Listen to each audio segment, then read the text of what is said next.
Good morning, my name is Antonia. I'm intern at the Global Employment Center of Deutsche Telekom, and today I'm here for LEX, Learning from Expert, and I'm here with Boris. Hi Boris, thank you so much for taking your time. Good morning. You are the Senior Vice President of Technology North of Deutsche Telekom. So my first question for you is, do you have time for LEX, and do you maybe still remember the first LEX session? Yes, I always try to find the time for LEX. I have to admit, in some previous roles, I had more time. Now I get to that 2 or 3 times per year. But I have to say, every time I went there, it was an interesting session. It was an interesting speaker, and it was well invested time. How did you find out, for the first time, what's LEX, and how did you get in contact? I have to admit, I've met Shakil, of course, before LEX has started. So basically, he made me aware that there is something cooking in that direction.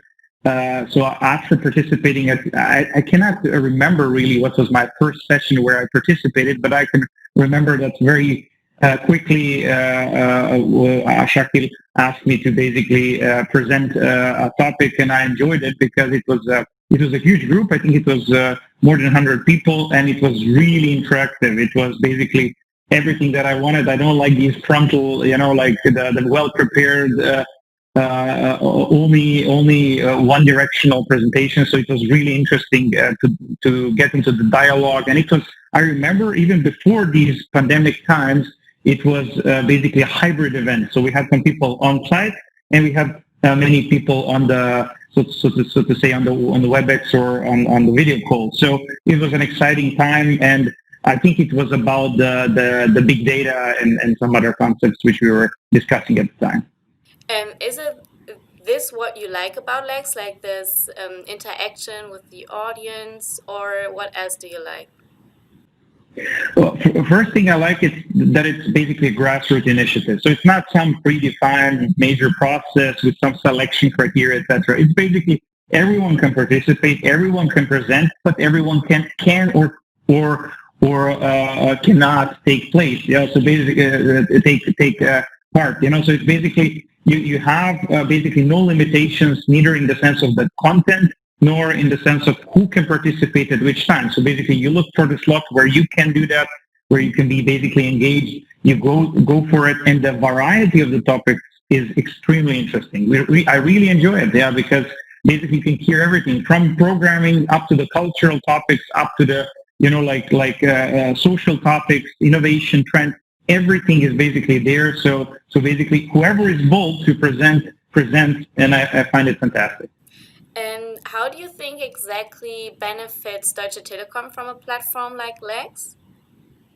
In many ways. It's not only about the knowledge sharing, which is probably, of course, learning and knowledge sharing is the main purpose of the LEX initiative, but there is numerous side effects, the positive side effects, such as, for example, people learn how to present. They prepare themselves for the presentation. They learn how to present and communicate more effectively in the groups. This is a side effect, but it's still not only that they teach other people about the topic they are expert in, but they also personally grow in preparation of such topic. And of course, there's a huge networking effect, because people are, you can have anyone as a listener or as a participant.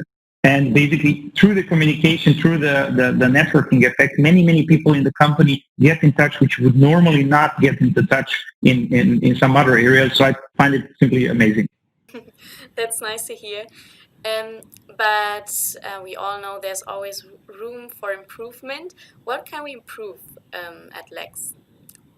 The more sessions there are, the more transparency you need. What's really being offered, what's going on, what's going to be scheduled when, etc. So in the beginning, I can remember the times when they were like, I don't know, 2, 3, 5 sessions, LEX sessions per week. Now, if you have like 30, 50, or depending on the time of the year, you simply cannot know what's coming up when. And of course, we have to say you need to look into the Young platform. Some people don't do it or don't find time to check it out. So basically, lots of good content simply passes away. So that would be basically an improvement.